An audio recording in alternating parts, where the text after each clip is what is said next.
From Wish TV and the All Indiana Podcast Network, this is the News 8 Daily 8 Podcast with Wish TV's Kylie Conway. A Wish TV News 8 update. Hi, I'm Kylie Conway, and this is your News 8 Daily 8 for Tuesday, August 8th. It's going to be a really nice day today. Breeze is coming out of the west. A little patchy fog we started with today, but man, that's going to clear out and we're going to get plenty of sunshine. Maybe some afternoon showers, but nothing to stress about. Highs are going to be near normal for this time of year with numbers in the low to mid 80s. In southern Indiana, the National Weather Service is still trying to figure out whether Sunday's storm spun off one or two twisters. The service confirmed damage in both Orange and Du Bois counties, but it's still working to see if the same funnel did it all. The most prominent building in Paoli is battered. On the Orange County Courthouse, 3 of the building's brick chimneys toppled in the wind, and a column on the clock tower is knocked out of place. Officials say they don't yet know if the courthouse is structurally sound. Crews from the National Weather Service will be out sometime today to survey the damage and come up with a firm count on the number of tornadoes. School is back in session at Washington Township schools. Some families in one neighborhood claim the bus stops for their children are dangerous. The district's website says students shouldn't cross major roads to get to the bus stop, but parents tell us that their kids' bus stop is not in compliance with that rule. Students who live in Sandy Point say their original bus stop was on a dangerous corner of 79th Street, known for frequent crashes. Catherine Sanchez attends True North Academy and says her bus stop was changed without warning this week, and she missed it Monday morning. Sanchez made it to school yesterday, but felt unsafe walking the mile home after school because there are no sidewalks on her new school bus path. For now, she says she walks in the street or the ditch with cars speeding by. It's scary to see those cars going past really fast, even like knowing that you have to maybe cross that road to get to your bus stop. So there's cars always flying around the curve there where they're walking down the road. They have to cross the other side of the road even to get to Somerset Apartments, and it's too long of a walk. I'm afraid she's going to end up getting hit by a car. News 8 reached out to Washington Township schools to see if the district could adjust the bus route for students in the Sandy Point area. We're still waiting for school officials to respond to the request for comment. Their website asks for patience during the beginning of the school year as they sort out bus issues. Today, people will pay their final respects to fallen Johnson County Sheriff's Deputy Tim Geyer. Geyer's funeral is this morning at Fairhaven Church in Franklin, starts at 10:30. Geyer is set to be buried at Green Lawn Cemetery. Police say Geyer was found unresponsive at the Indiana Law Enforcement Academy last week. Investigators believe it was a medical issue. Police in Connorsville are urging people not to leave guns in their cars or trucks. In a new post, the department says it has at least 5 recent reports of someone stealing handguns from unattended vehicles. Police say as they work toward arrests, they want everyone to be responsible for their weapons. If you know anything about the thefts, police ask you to call 765-825-2111. A man arrested after a mass shooting in Muncie faces even more prison time if he's convicted. The Delaware County prosecutor filed a felony firearm sentencing enhancement against John Vance, which could add 20 years to any sentence he gets. Vance was already charged with aggravated battery and criminal recklessness for his role in the July 30th shooting that left one man, Joseph Bonner, dead and nearly 20 more injured. Police say Bonner and Vance were involved in a fight at a block party that led to the gunfire. Authorities say 3 of the wounded victims are still in the hospital.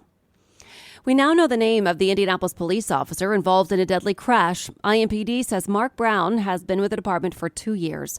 The crash happened last Monday on 10th Street near Rural. Police say Brown was headed to a domestic disturbance call with his lights and sirens on when he swerved to avoid another car and collided with Joseph Steiger, who was riding a bicycle. Steiger died. IMPD says the case is still under investigation.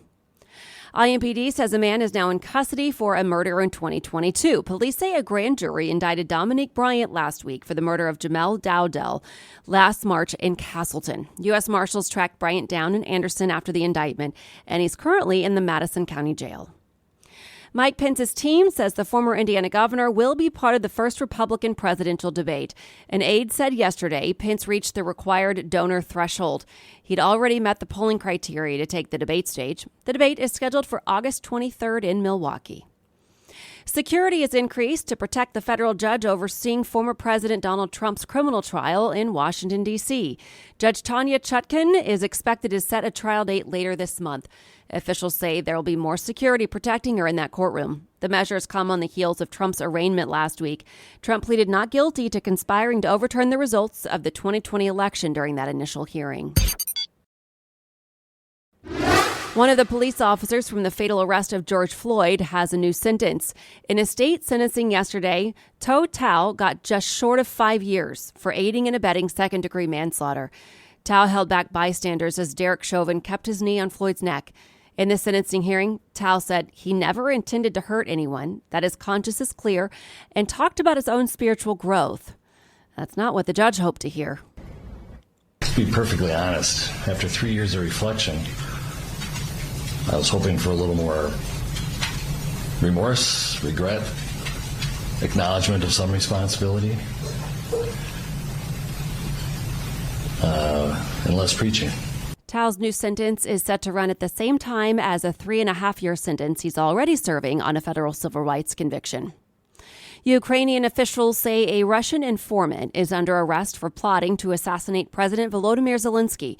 The Ukrainian Security Service announced the arrest yesterday. It says the suspect is a woman, but didn't name her. The agency says the woman had been gathering intelligence about a planned visit for Zelensky so that a Russian airstrike could kill him.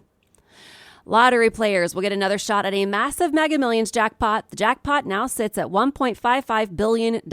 It ranks as the third largest lottery prize in U.S. history. A lump sum take-home would net more than $757 million, or the winner could choose to receive the entire $1.55 billion through payments over time. Tonight's drawing is at 11. Experts are explaining a rise in mortgage rates. Current rates for a standard 30-year note are now above 7%. They've been rising for months on the interest rate moves from the Federal Reserve. Economists say the Fitch downgrade of the U.S. debt rating is further fueling the bump. They also say housing demand is still too high and inventory too low. We sort of have a housing shortage in the country. We need to build a lot more homes over the next decade to catch up with the shifting demographics and the actual demand, especially amongst those first-time home buyers. This time last year, mortgage rates on a 30-year loan were about 4.5%. Oscar-winning director William Friedkin has died. His son says he died after a long illness. Friedkin was best known for his films The Exorcist and The French Connection. Other credits include To Live and Die in L.A., Cruising, and Rules of Engagement. Friedkin was 87. Thousands of LA city workers are set to join actors and writers on the picket lines. A union representing many of the city's public sector staff says more than 11,000 workers will walk off the job for 24 hours beginning today. According to the union, this includes workers in the city's sanitation department and employees at the LA International Airport. City officials say they're focused on trying to minimize disruptions to city operations as they bargain with the union. And to business headlines now, Jane King explains the tips to avoiding and solving unauthorized charges. Regular review of your account statements is the fastest way to spot unauthorized charges. If you see charges you don't recognize or didn't okay, contact your bank, credit card issuer, or other creditor immediately. NerdWallet says review your statements regularly and use automated alerts to stay on top of transactions and keep a paper trail. So that means whenever you have contact with a customer service person, take that person's name, contact info, note the time and date the conversation occurred. You can also make it easy on yourself by setting up credit card alerts for every card in your wallet via your card issuer's mobile app or website. And once you detect an unauthorized transaction, determine whether it's fraud or a billing error. Sometimes it's just a simple mistake. Say you're accidentally double charged by the same store. You may be able to resolve the issue quickly by taking it up with the merchant first.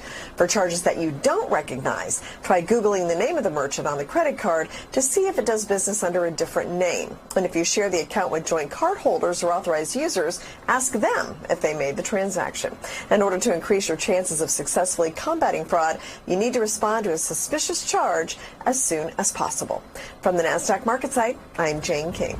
This has been your News 8 Daily 8 for Wish TV. I'm Kylie Conway. Online at wishtv.com and like us on Facebook when you search Wish TV. This is the News 8 Daily 8 podcast with Wish TV's Kylie Conway. A Wish TV News 8 update on demand for even more on demand and on the go.